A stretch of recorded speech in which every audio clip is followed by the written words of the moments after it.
Oi, gente. Olha só, vamos voltar para falar um pouquinho sobre círculo e circunferência. Primeiro, qual é a diferença entre círculo e circunferência? De onde vem essa ideia de regiões circulares? Para isso, eu trouxe aqui para vocês, ou na verdade para o outro lado, esse quadro aqui, que é A Noite Estrelada, do Van Gogh. Observe como as coisas estão pintadas, muitas coisas circulares. Mas qual é a principal diferença disso, Priscila? Como é que a gente utiliza isso? Circunferência é só essa bordinha. Aqui, ó, circunferência é só a bordinha. Quando a gente pensa na borda, mas toda a área interna, a gente chama de círculo. Pensa numa pizza. Como é que é na pizza? A gente tem a borda da pizza e a gente tem o recheio. A pizza como um todo seria o círculo.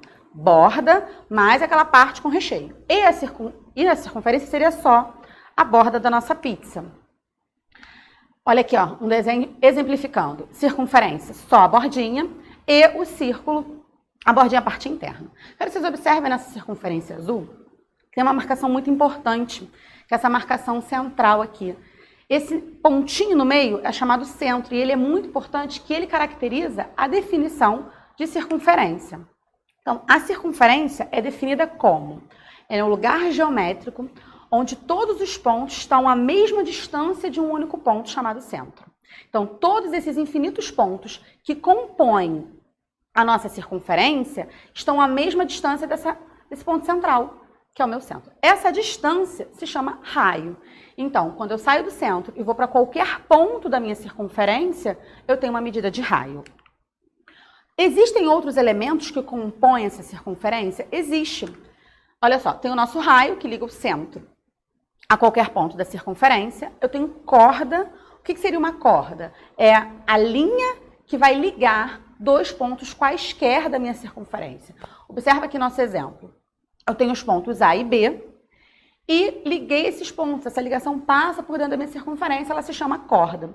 Existe uma corda que é a mais especial de todas, que ela, além de ligar dois pontos da minha circunferência, ela também passa pelo centro, que é aqui o nosso diâmetro. Ela está ligando esses outros dois pontos A e B e está passando pelo centro. Quero que vocês observem o seguinte: se a distância entre o centro a qualquer ponto vale um raio, quando eu olho para esse diâmetro, eu tenho duas medidas de raio, porque eu tenho a distância do O até o A, que é um valor de raio, e eu tenho a distância do O até o B, que é o segundo valor do raio. E aí vem uma ideia interessante, que é do número π. De onde vem essa ideia do número π? Há muitos e muitos e muitos anos atrás, foi realizado um experimento para entender se existia alguma relação entre o comprimento de uma circunferência e a medida do raio, ou a medida do seu diâmetro. Mas o que seria o comprimento dessa circunferência? Observe essas três circunferências que eu tenho aqui, coloridinhas. E agora, imagine que eu corto uma dessas circunferências, e estico isso. Então, olha só. A circunferência azul aqui, ó, cortei e estiquei. Peguei a circunferência laranja, cortei e estiquei. E a circunferência roxa, a mesma coisa. Essas medidas são o comprimento da circunferência, é o entorno da minha circunferência. E aí, o que foi feito de experimento? Olha aqui, ó. Descobriram que toda vez que eu dividia o comprimento da circunferência, que é essa distância completa, com o diâmetro da minha circunferência, eu sempre achava o mesmo valor. E esse valor foi denominado π. Imagine o seguinte: várias bicicletas de vários aros de tamanhos diferentes, e aí a gente pega essas bicicletas, pega esses pneus das bicicletas, e a gente descobre o diâmetro desses pneus. A gente corta esse pneu e estica para descobrir o comprimento. Foi assim mais ou menos que foi feito. E a partir dessa razão entre esses dois números, que se descobriu o π, hoje a gente tem uma fórmula para relacionar o diâmetro com o comprimento da circunferência a partir de um número que a gente já conhece. Então, ó, vou formularizar esse negócio. O meu π é o comprimento da circunferência dividido pelo diâmetro. Então, vou chamar de comprimento da circunferência C e diâmetro de D. O diâmetro, por sua vez, aqui, ó, eu posso passar para o outro lado multiplicando, aquela ideia de proporção que a gente já viu junto. Então, eu posso dizer que o comprimento da minha circunferência é π vezes o diâmetro.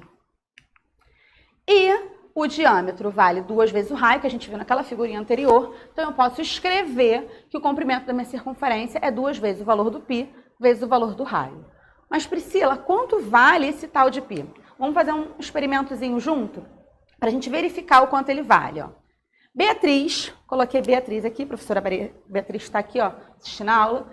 Beatriz estava andando de bicicleta, ela resolveu fazer um experimento. Vamos supor que a professora Maria Beatriz saiba andar de bicicleta, né? Na verdade, nós temos aí a mesma deficiência que a gente não sabe andar. E aí, ela pegou e fez uma marcaçãozinha no pneu dela. E ela andou com essa bicicleta. O diâmetro do pneu da bicicleta da Beatriz vale 55,9 centímetros. Aí, olha o que aconteceu, ó. Ela está andando com a bicicleta. E aí, ela observou qual foi o espaço que esse pneu percorreu até esse pontinho que ela marcou fazer uma volta completa. Ele saiu do chão, rodou e voltou para o chão. Então, quando a gente olha para esse nosso desenho, a gente vê que ele percorre 175, se eu estou enxergando bem, 175,6 centímetros. E a gente não falou que o π era a razão entre o comprimento, que é esse 176,9,6, dividido pelo diâmetro. A gente faz essa conta para descobrir quanto vale π. O comprimento, fiz um esforço desnecessário, porque eu tinha escrito ali maior para mim. O comprimento da bicicleta, do pneu da bicicleta, vale 175,6. Então, a gente vai dividir para descobrir quanto vale esse π. Quando vocês dividirem 175,6 por 55,9, vocês vão ver que vai dar um número irracional. Vai dar um número infinito e não vai ter período. Não vai ser aquele negócio de dízima periódica que a gente consegue descobrir de volta. Não. A gente não vai ter aquele que vai estar repetindo, só vai ver que é infinito. É esse númerozinho que é o π.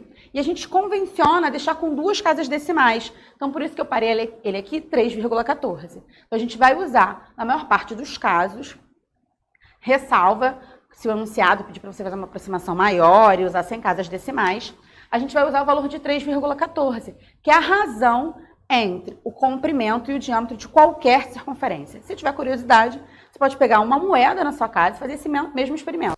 Descobre o raio, o diâmetro, mas como é que eu vou descobrir o diâmetro? A maior corda da sua circunferência. Você vai medindo e vai ver qual é o maior ponto de ligação entre os dois. E roda ele para fazer essa divisão. Vocês vão ver que a gente vai achar sempre o mesmo valor.